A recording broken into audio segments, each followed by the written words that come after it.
Ladies and gentlemen, ladies and gentlemen, are you ready? Are you ready? Get ready, dog. Get ready.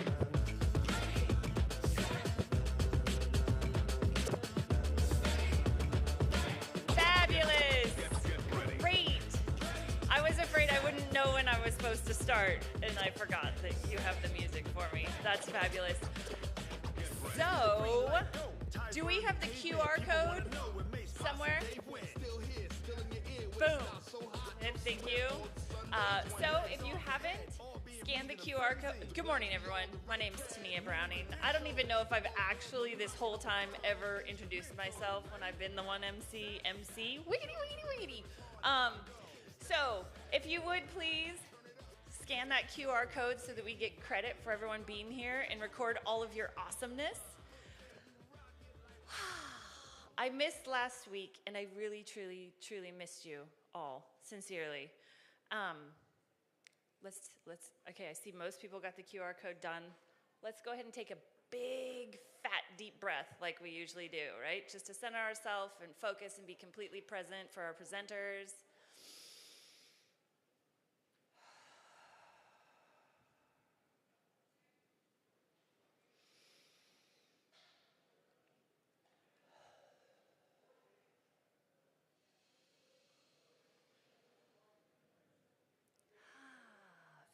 Fabulous. Okay, I feel so much more centered.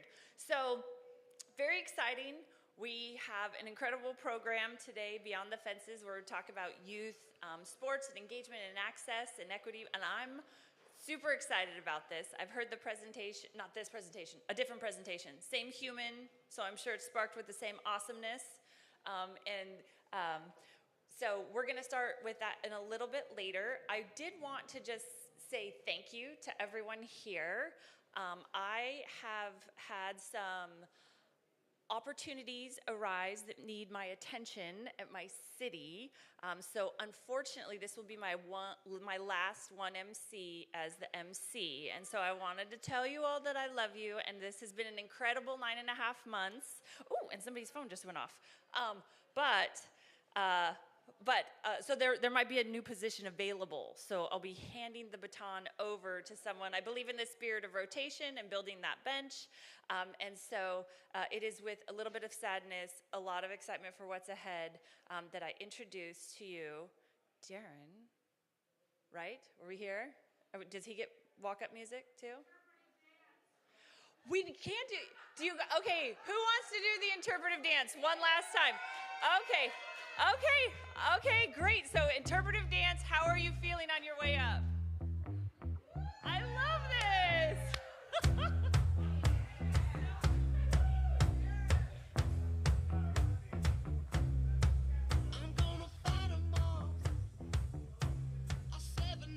Hello. Look at that. Thank you, Tania. Tania is the mayor of Central Point. I am a resident of Central Point, so thank you to my mayor for the great introduction. We'll go higher to see. I feel like you have to bend over. Is it required to use this? Yeah. Okay, no worries. I've never been accused of being quiet. Oh yeah, can I do that? Oh yeah. Ooh, now we're talking. Okay. I've never been accused of being quiet, so I usually reject the microphone, but if it's required, let's roll with it. Trevor, when you're ready, we can put up that first slide. So, my name is Darren Van Len. I am here to talk to you today about Beyond the Fence. Our slogan is Let the Play Begin. This is me. Unfortunately, my wife and I, we have a son who's going to be 4 on Friday, and we woke up this morning to childcare that canceled on us. So my wife is doing the parental duty of watching our 4-year-old while I come up here and roll with this solo. So, as I said, Darren Van Len, I'm the executive director for Beyond the Fence. I have been fortunate to spend the last decade of my life working in community and sports. My general theme is that I want to use sport to build community to be better. So, on nights and weekends, my wife and I are working on building this nonprofit. During this standard workday, you'll find me at Travel Medford and the Southern Oregon Sports Commission, where I do sports in a more formal manner, promoting events, bringing events to our community, getting new venues developed, and just advocating for sport as a whole. I spent 16 years at Rogue Community College, the last 8 of those as their athletic director, and that is where the first first time in my life, other than my personal experience, that I met individuals whose entire lives were changed because they were good at something like kicking a soccer ball. And because they were so good at kicking a soccer ball and they were not very good in school and they didn't care about school, I offered them money to come play for me at Rogue Community College and kick that soccer ball with our logo on your shirt. And now they're graduates of college and they're business owners in our community. They're turning into nurses and doctors and barbers or whatever their passions have led them into. And it's all because they were better at kicking a ball than the other person on their team, right? As simple as it sounds, that changed their entire life forever. So working in that was the first time I had the idea of, what if there's kids in our community who never even got a chance to learn how to kick a soccer ball better than anybody else and never got a chance to get that opportunity?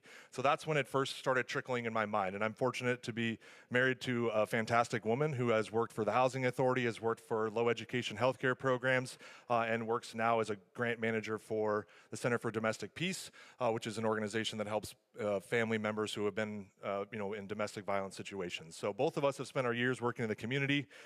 And one night when our son was about 1 year old and we were doing a summer walk, we came up with this idea. And I was like, hey, what if we created this organization that raised money and just turned around and gave it all to kids to help them pay registration fees or to help them buy equipment to get into sports?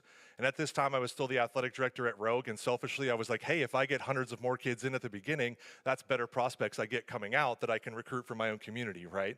Not going to afraid. We are in college. We wanted to win, so the more kids we get in, the more chances are we're going to win on the back end, right?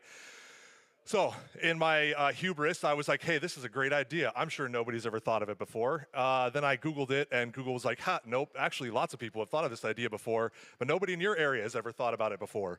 There is a program up in Portland that does it. Claudia, where are you? I just learned there's a program that she knows about for like 20 plus years in Arizona, right? So it's already, this idea isn't new. I didn't invent the wheel. I just brought the wheel to Southern Oregon, and my wife was a part of that. The name comes from that lower image you see on the left when we worked in education forever and they started talking about equity. That's the image they would always put in front of our brains. You know, everybody standing on the same box is equality. People getting the box they need to have the same experience is equity, right? And there's now new versions of this image that actually align with the idea. Beyond the fence was like, what if there was just no fence at all? And everybody could just stand there and see and didn't need the extra resources to have the experience. Well, there's actually new versions of this where it's a chain link fence, right? And they call it justice because you've eliminated the systems that have created the inequality. So as cheesy as it is, the organizations and the programs I'm a part of, a lot of them, the ultimate goal is that we don't have to exist in the future, right? And that's, as the reality that a lot of us are in that field. But until we don't have to exist, our goal is to close the equity gap. So we raise funds, my wife writes grants, we go out into the community and look for partners, and then we give all of that money back to individuals and families or teams for specific projects. Everyone in our organization, our 6-member board, soon to be 7, because we're voting on a new community member, and my wife and I were all volunteers. None of us take any salary. Someday it'd be great, but right now the goal is more important than the personal gain, right? So why does it matter? These are from Jackson County specifically.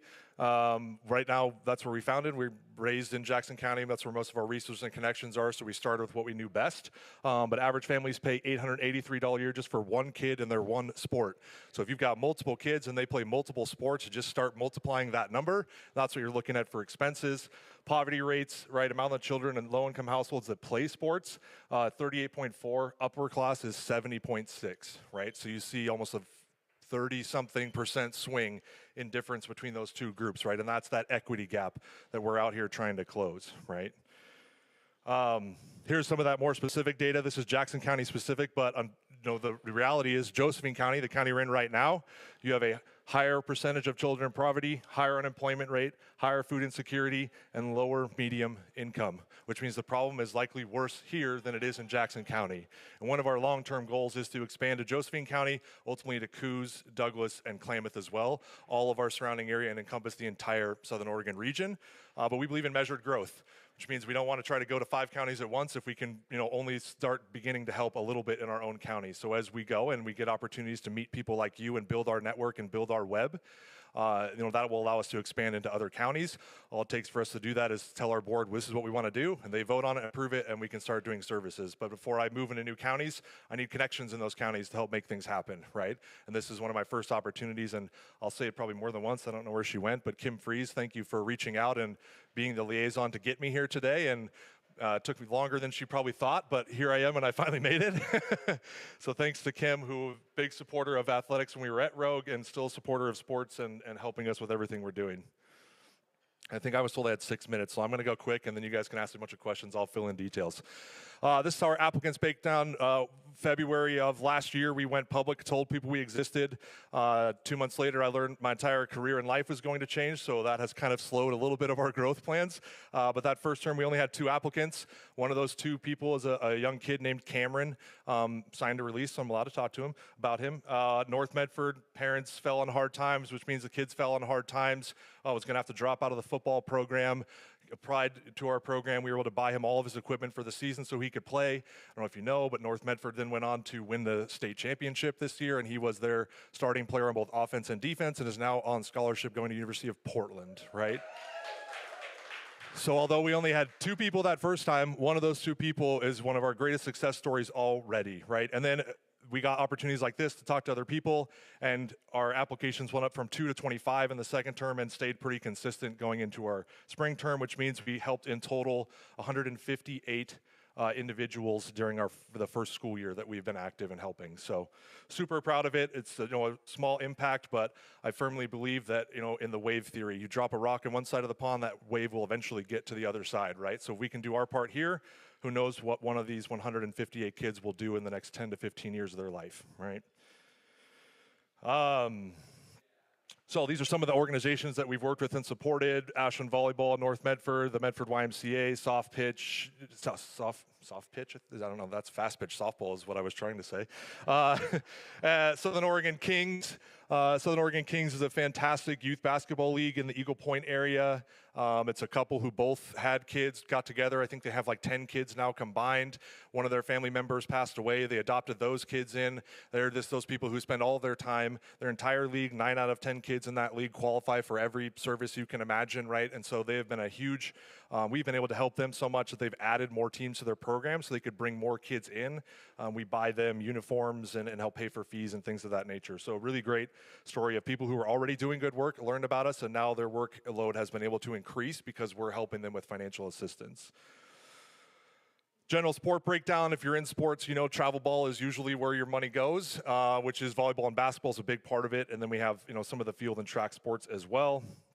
That breakdowns into more individual. So on average in 2024, we spent about my decimal point got moved, 245 and 85 cents per individual there, with combined, about 14,000 we've raised and turned around into the community. And we're gearing up over the summer to do that for the fall. We also do projects. So our first ever project, the Gold Valley Little League out in Gold Hill. If you hadn't heard, I think it was a year and a half ago now, somebody who was doing inappropriate things burned down their equipment shed on New Year's Eve. $30,000 worth of stuff that was all destroyed. Turned out the insurance they had through the Little League didn't cover arson, so the Little League wouldn't reimburse them for anything. So we were able to buy them softballs, baseballs, line chalk, just basic stuff that you need. We were a small part of the community, really stepped up. A construction company volunteered to build them a new shed, like lots of great things. But it was our first, we hadn't even announced to the public we were open. We had to go to our board and change a rule to allow us to help them, just to make sure we could help, right? And they've become a huge part of our ethos and what we're doing. And the other part of my jobs, I work with Gold Valley Little League all the time through our Know Your Role program, which I'm not here to talk about, but I'd love to talk to you about that also, about improving the attitude in youth sports. Rogue Valley YMCA, we help them buy new basketball courts so they could expand their youth league. These are baskets that hang underneath big baskets so little kids can shoot as well. And then Southern Oregon Kings uniforms and the story that I told you there as well. These are some of the people who have helped us along the way so far. Cow Creek Indian Tribe of Indians has helped us. Ford Family Foundation, the Haynes Philanthropic Foundation, Pacific Power just re-upped their donation for a second year to us, increasing the amount that they donated, which is fantastic. About a month ago, we got a grant from the West Family Foundation, and then also the community. We receive lots of private donations. We know we table at random events. We were at a home builders event, and let me tell you, when you're a nonprofit at a home builders event and the word fence is in your title, they don't understand that you don't build fences. They really were like, "Are you sure you don't build fences?" Like, no, that's not what we do. We're trying to knock them down. But a woman handed me $10 and she's like, this is what I got on me. I want to help. We have blue bag programs, so you can take a blue bag from us. You drink your sodas or your whatever on the weekends. You throw them in the bag. You drop them in.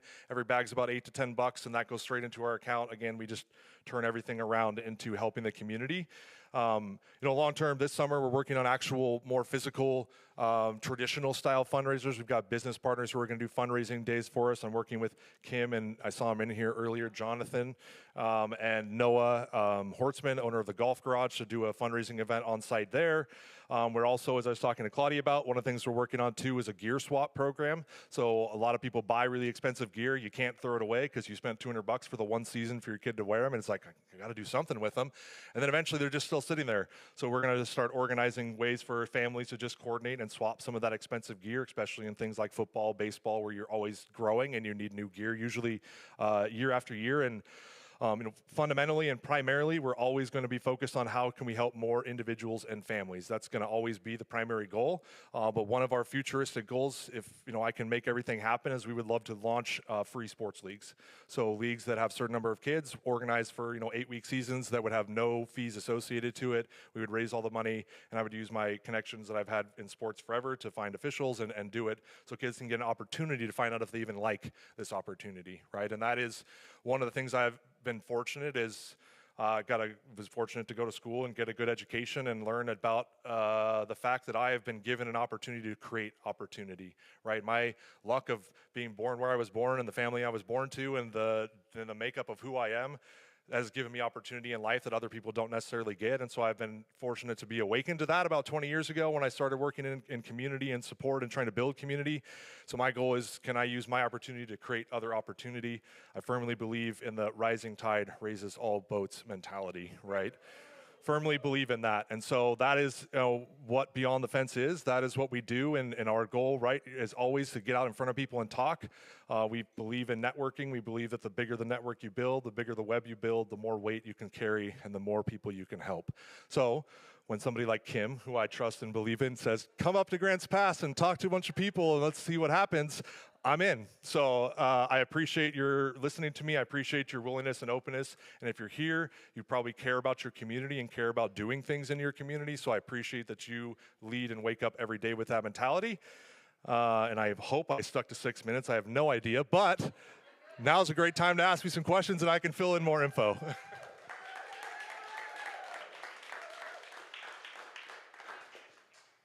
Sir. So first off, dude, I love it. I think Thank you. you're doing something incredible.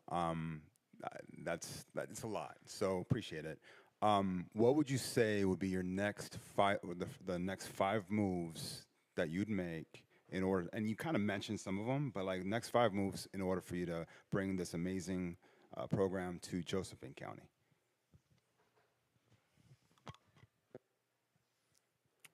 So step 1's already done. We know that there's a need, right? First, we have to identify that there's a need. We already are aware of that. Step 2, I need invested community members who can connect me with either people that need the program, people that are like-minded and believe in supporting youth or community, or people that are involved in the sport community, right, and can help me make more connections in that area. Step 3, start walking and talking, get out there and meet individuals, go to the schools, get up in front of them and talk to them. The biggest thing is most people don't know that resources like this exist. One of the things I didn't say is we also partner with Project Youth Plus, Maslow Project, to identify clients, and then also, hey, we can help you with this, call this organization, they can help you with this piece, right? Because we can only do one or the other, but we can buy your equipment, this group will pay for your registration fee, right? What am I on, 3? Step 4. Step 4, look for Josephine County. Who are the funders that support community efforts and drives in Josephine County? And then 5 is get to work.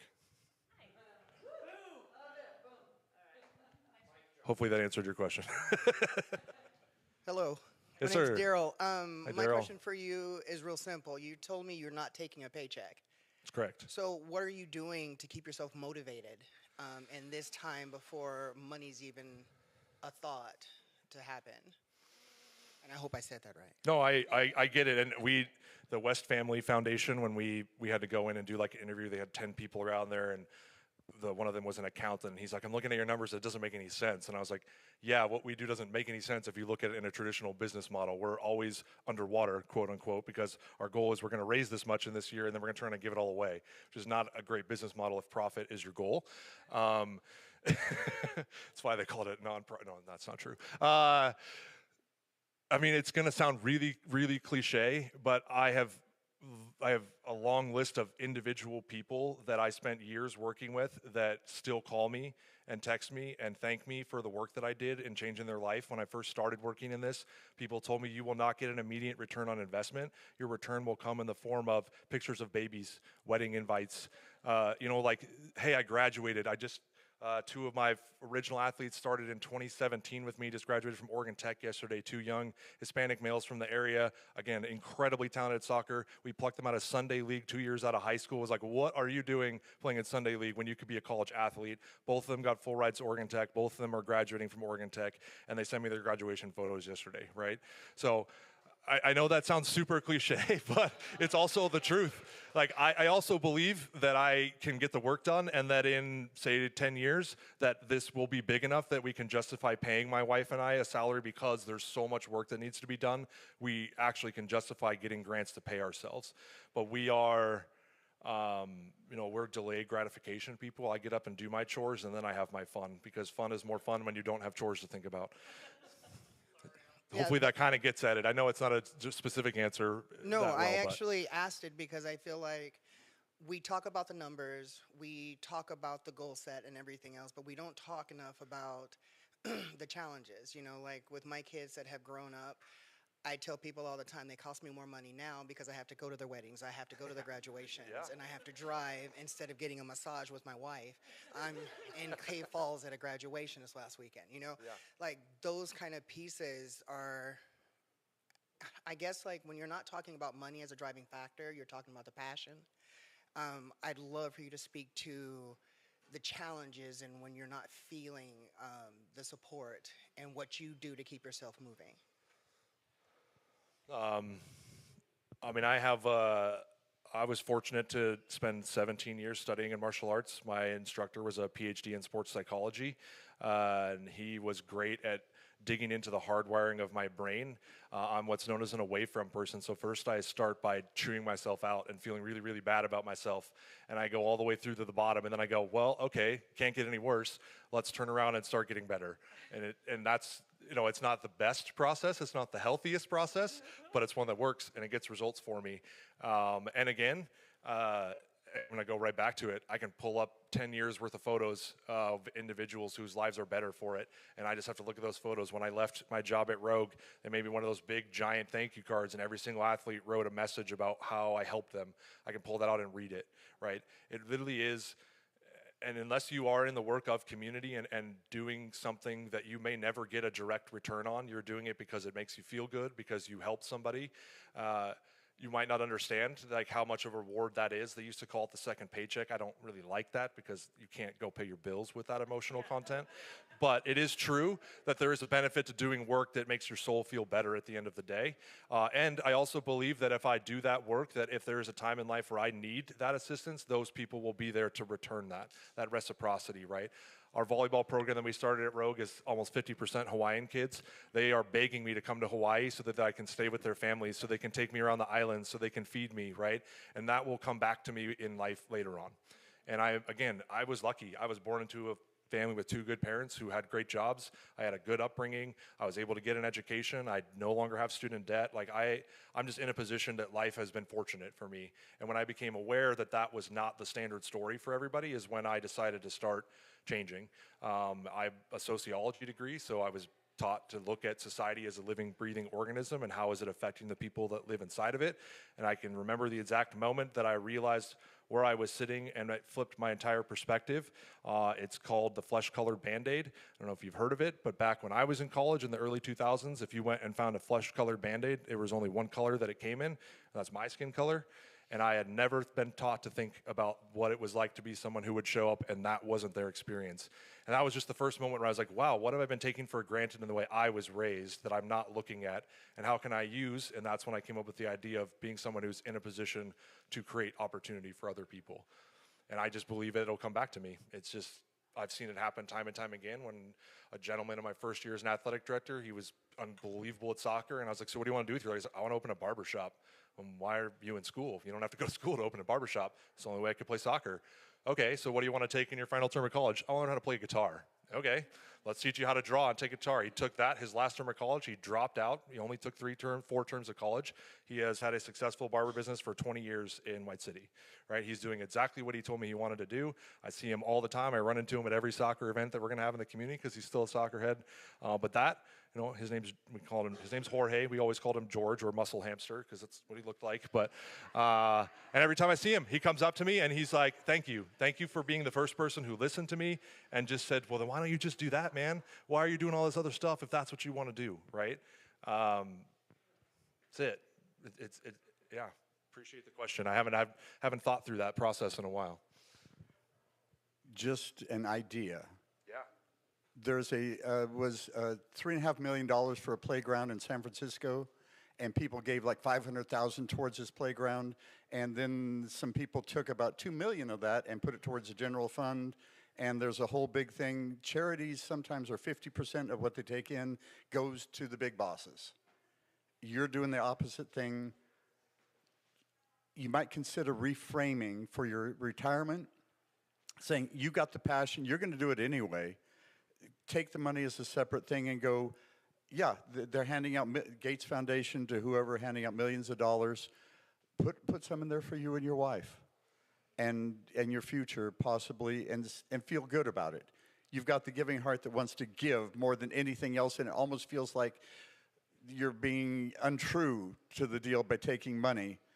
But it's possible to do both, I believe, and I think you're a charity that deserves it.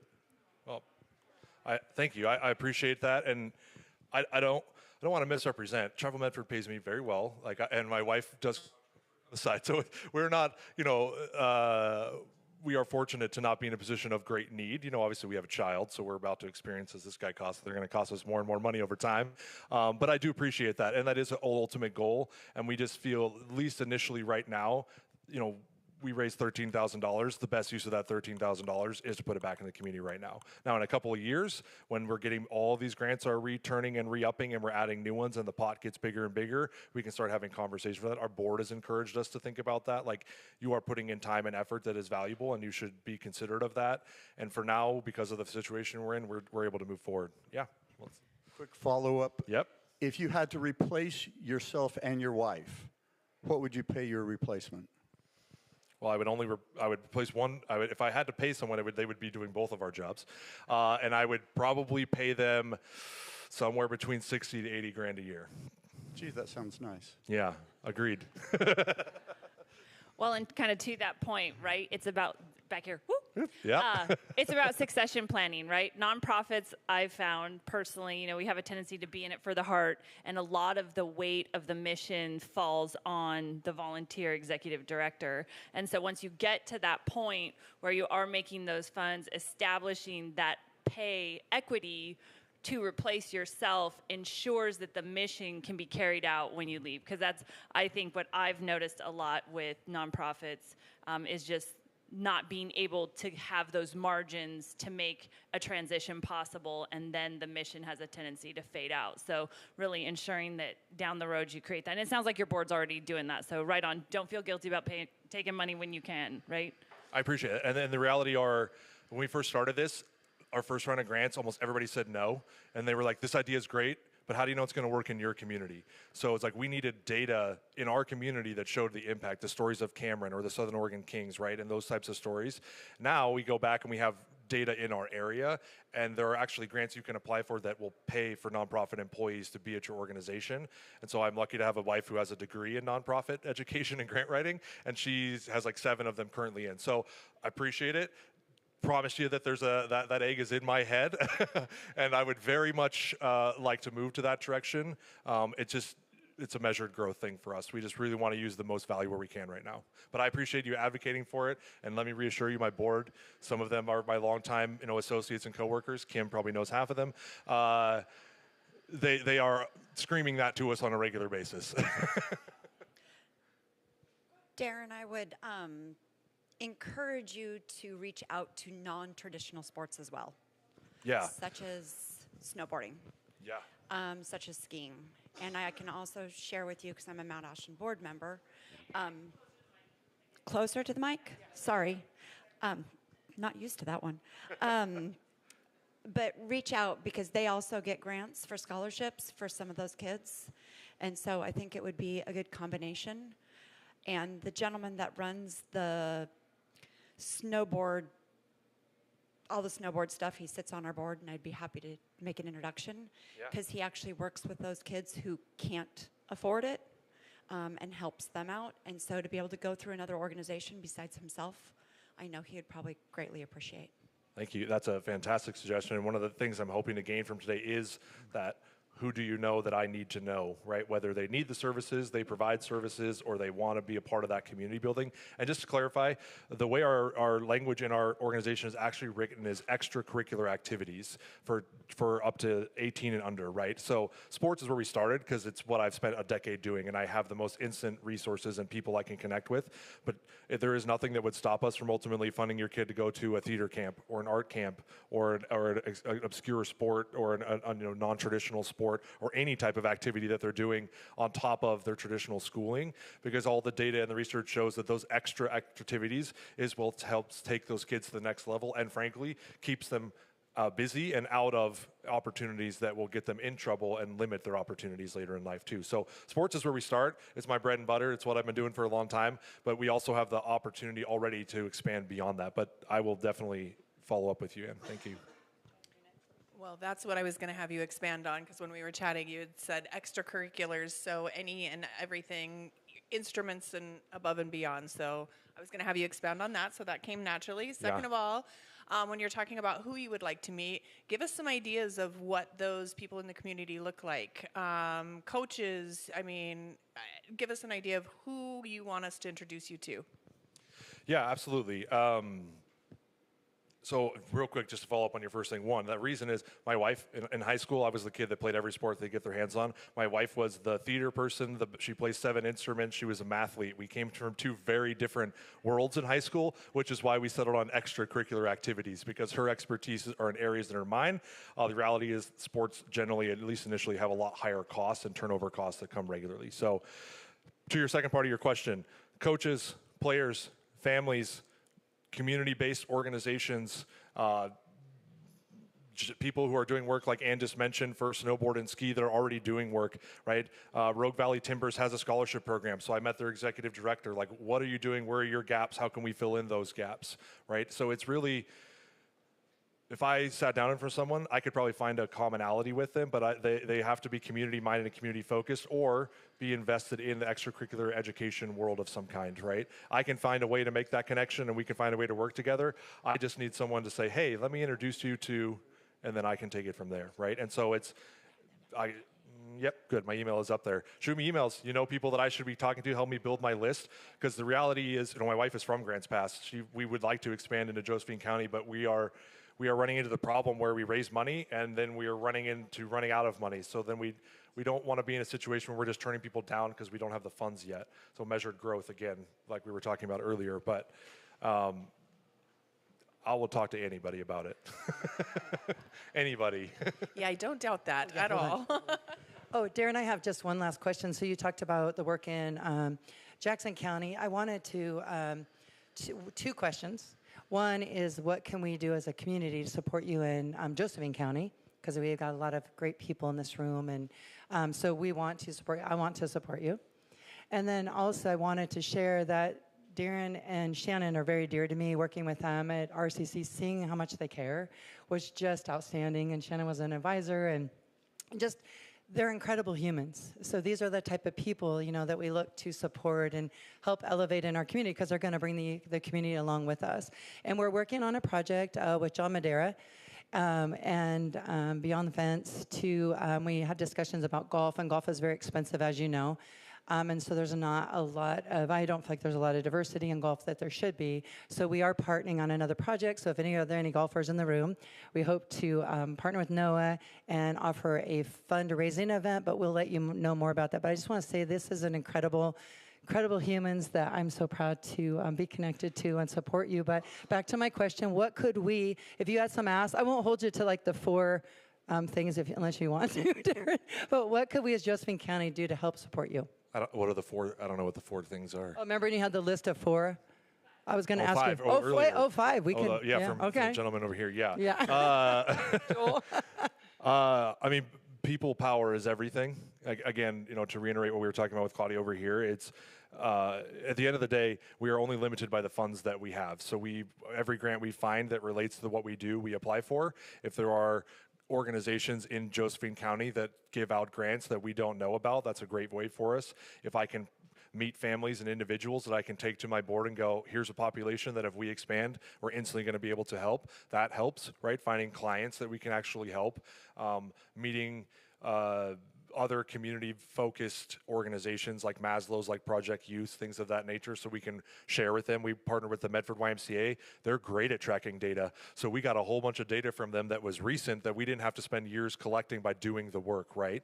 So are there data centers here that I can get access to that explain in detail some of the numbers I showed you about Jackson County for Josephine County, right? So that we can use that data to then go apply for a grant that would be specific to Josephine County, right? And those are, time is the ultimate investment that we're talking about here, and it takes time to build those relationships. But again, it just starts with, hey, like you did today, come up and talk to these people at 1MC. Let's just start talking to people, right? Or when I first met Kim, right? And Kim's like, hey, I could run a yoga thing for your athletes to recover. Great, let's figure that out, right? It's just that one connection that helps me take that next step, right? So that when the guy walks in the door, they know why I'm there and they want to talk to me. That's a big, big part of it for me. One more thing, though. I was just going to say, not to reinvent the wheel. So I think a lot of times we don't spend the time doing that community outreach, and we try to start all over by ourselves and knowing what's out there. And then I do know our Y has a huge list of people that do sponsor kids in sports. So I was thinking to myself, like, gosh, that would be great. Then if you can't exactly do it, what they we can. Need, right? Yeah. And we can partner with that Y, get to know their operations people, learn from their data set, and then we can start stepping in the gaps that they have, right? Yeah. Okay. So why don't we get you in front of some of the Rotary clubs and the Lions clubs here in Josephine County? Let's do it. That's where you can not only get the word out, but you can get some money from them as well. Absolutely, yeah. See me afterwards. I'll get you into a couple of them. Beautiful. Let's do it.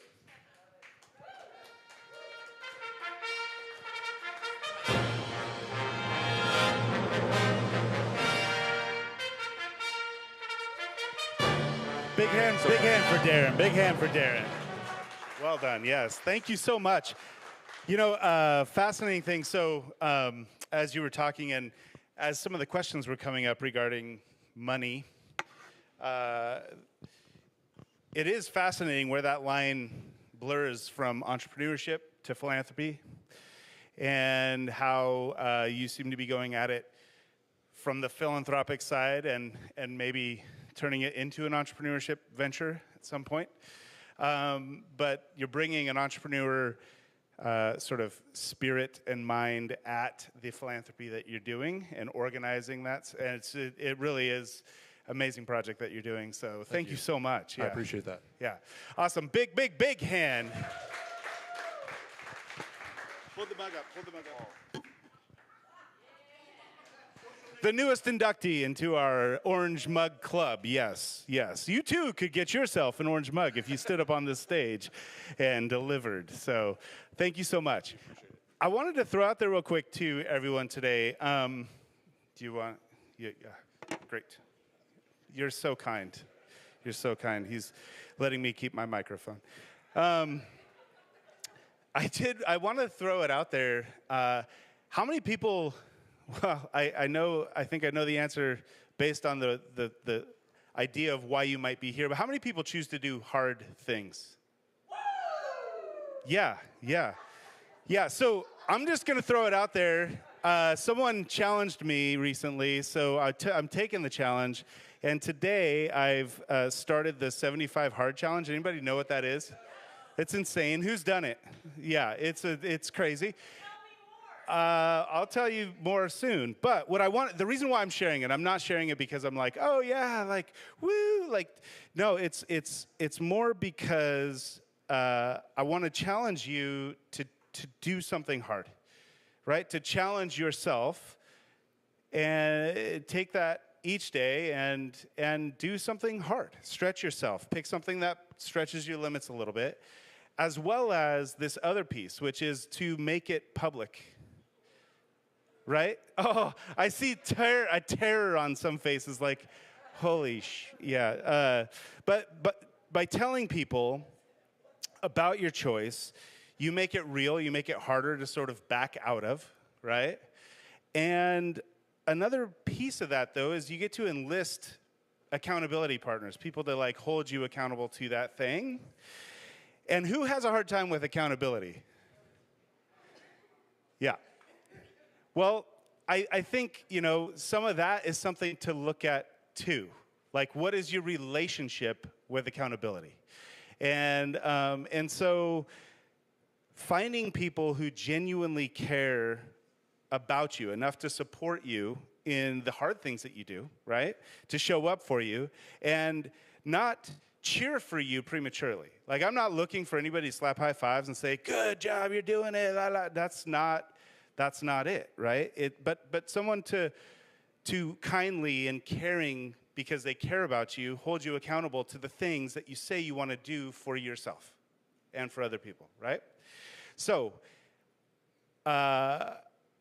instead of like giving me a high five today, I would love for you to do me a favor, and that is next week, ask me if I'm saying the course, if I'm still doing it, ask me if I want to go on a 45-minute walk. I'm down for going on a walk and talk with anybody. I got a lot of those to put in.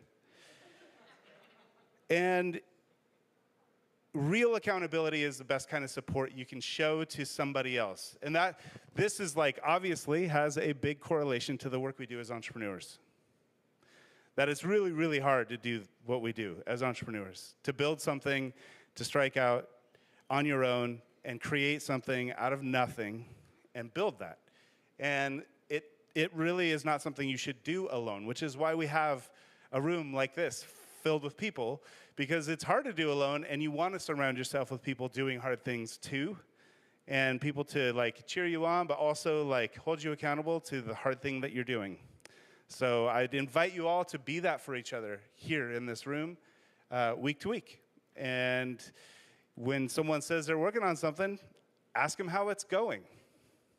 And ask them, and then if you're in a position and you see an opportunity, ask them if you can support them in some way, right? So that's what I want to leave you with. I appreciate you all. Yes, Kim, here's your wander. She wanders towards the stage. I can tell it's like the Kim like wander towards the stage. The slink, yeah. Dr. Kim Freeze, everybody. She just turned the mic off. Oh my gosh. There is a marketing event, Marketing 101, being offered at the Hive free. So if you really want to get just like the really nitty gritty of how to market, being offered by Ashley Cates, it's here, it's free, 5 to 6:30. 5 to 6:30. Today. I forgot that part. I was really emphasizing the time. But today at the Hive, 5 to 6:30. Just wanted to invite everybody in the room. Okay, thank you. Awesome. You all have a wonderful day. When are we here again? Next Wednesday at what time? 9:30. Yeah, you guys are good. I'm proud of at least the 3 people. Have a great day. Thank you.